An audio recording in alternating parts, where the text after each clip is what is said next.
My father-in-law cut me out of family photos at our daughter's first birthday. Real family only, he said. My wife didn't defend me. I left the party early. By the time they needed me to co-sign their mortgage refinance, I was already filing for divorce. My father-in-law waved me out of the frame like I was photobombing a stranger's wedding. Step back, Jason. Real family only. I stood there holding Emma, my daughter, 10 months, 3 weeks, and 2 days old. Her first birthday party. 57 people crammed into the Riverside Community Center we'd rented for $300. Pink and gold balloons Sarah spent 2 hours arranging that morning. A custom cake shaped like a teddy bear that cost more than my weekly grocery budget. I'm her father, I said. Frank gestured impatiently. His Nikon D850, the camera he'd mentioned, cost north of $3,000 at least a dozen times, catching the overhead lights. You married in. That's different. Blood relatives. Come on, we're losing the light. The thing about humiliation is how it moves through your body. Starts in your chest, this hot, crushing weight. Then your hands. Mine went completely numb. I looked down and couldn't feel Emma's weight anymore. Couldn't feel my fingers gripping her little polka dot dress. I looked at Sarah, my wife, the woman I'd been with for 4 years, married for 18 months, the woman who'd held my hand through my mother's funeral, who'd helped me quit smoking, who'd cried in my arms when she found out she was pregnant, waiting for her to say something. She avoided my eyes, reached over and took Emma from my arms. The room went silent. 57 people. Sarah's 3 sisters, their husbands, their kids, her aunts and uncles, cousins I'd met maybe twice. My parents hadn't been able to make it. Dad's chemo schedule. I'd told them not to worry. Said we'd FaceTime them during the cake. Every single person watched me step aside. Frank positioned everyone. Smiled his photographer smile. The one he used at weddings when he was working. Not the tight grimace he gave me at Thanksgiving. Cracked jokes about everyone squeezing in. Suck it in, Phil.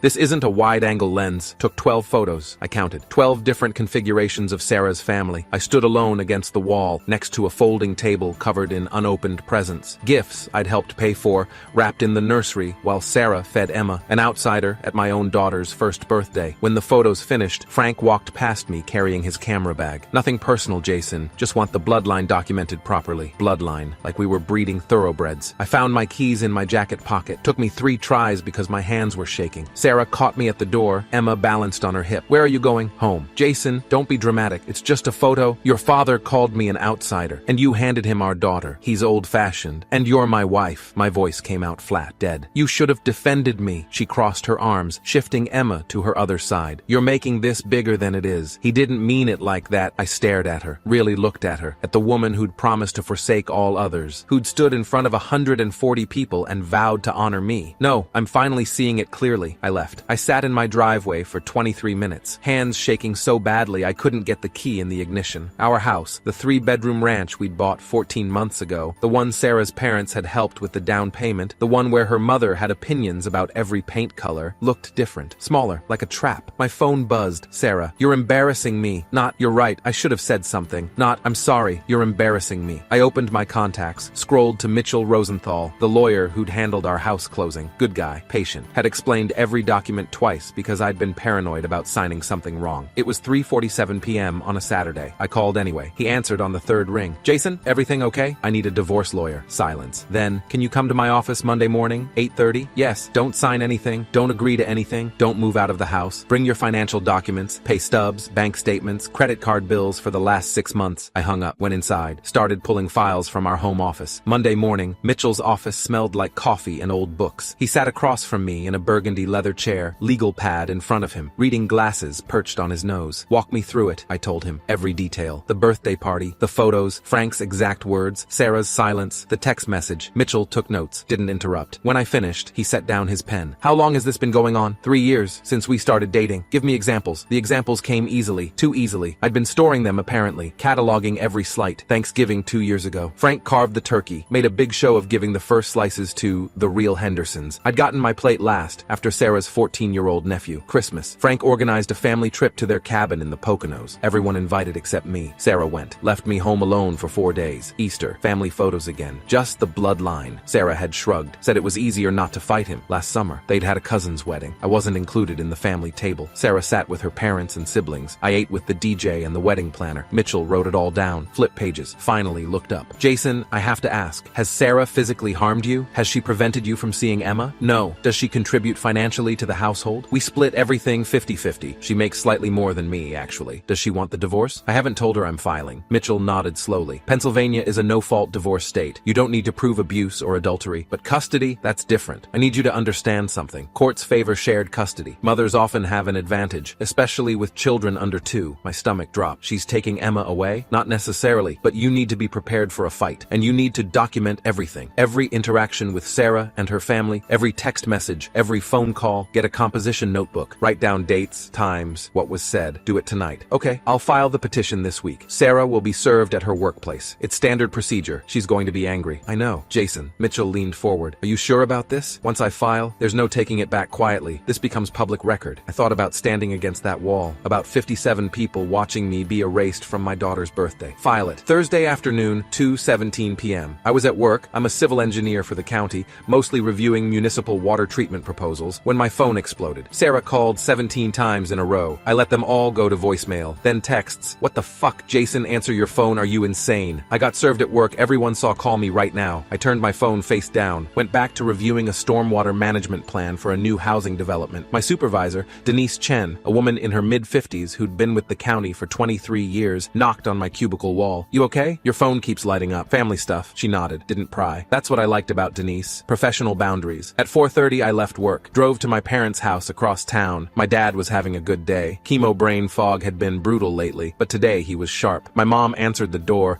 took one look at my face, and pulled me inside. What happened? I told them. Everything. My dad sat in his recliner, the same green lazy boy he'd had since I was in middle school, and listened. When I finished, he was quiet for a long moment. That man disrespected you in front of your daughter. Yeah, your wife allowed it. Yeah, then you're doing the right thing. He looked at my mom. We raised him to know his worth. My phone rang. Sarah, again. I answered this time, put it on speaker. Are you insane? Her voice was shrill, panicked. You filed for divorce? Yes. Over a photo? Over 3 years of being treated like I don't belong in my own family. We can fix this. You had your chance. When your father called me an outsider, you could have said something. You didn't. Jason, please. I'm at my parents' house. Don't call me again unless it's about Emma. I hung up. My mom made me dinner. Pot roast, potatoes, green beans. The same meal she'd made every Sunday when I was growing up. Comfort food. Stay here tonight, she said. I should go home. Jason. My dad's voice was firm. Stay. I stayed. Friday morning, 7:42 a.m., Sarah's mother called. I answered. Mistake. You're being selfish. Linda Henderson's voice dripped with disgust. Think about Emma. I am thinking about Emma. I'm thinking she deserves a father who doesn't teach her. It's okay to let people disrespect her husband. You're tearing this family apart. Your husband did that when he made it clear, I'm not family. Frank is old-fashioned. You knew that when you married Sarah. Being old-fashioned doesn't mean treating people like they're disposable. We helped you buy that house, and I've made every mortgage payment on time. The house is in both our names. Your money was a gift, not a leash. Sarah is destroyed. She's been crying for 2 days. Then maybe she should have thought about that before she handed our daughter to a man who called me an outsider. You need to drop this divorce nonsense and apologize. I hung up, blocked her number, blocked Frank's number, blocked Sarah's 3 sisters and her Aunt Carol, who'd texted me that morning calling me a vindictive coward. Mitchell had told me to document everything. I pulled out the composition notebook he'd recommended, a cheap marble-covered thing from CVS, and started writing. Thursday, 2:17 p.m. Sarah called 17 times, served at work. Thursday, 7:33 p.m. Sarah called, said, we can fix this. I told her no. Friday, 7:42 a.m. Linda Henderson called, said I'm tearing the family apart. I blocked her. The list grew longer every day. The next 2 weeks were a blur of lawyers and mediation and paperwork. Mitchell filed a custody petition, requested shared physical custody, 50-50 time with Emma. Sarah's lawyer, Christine Wang, a family law specialist with a reputation for being ruthless, countered with primary physical custody to Sarah, limited visitation for me. She's claiming you abandoned the family, Mitchell said during our meeting on Tuesday. Left the birthday party, didn't come home that night. I went to my parents' house. I know,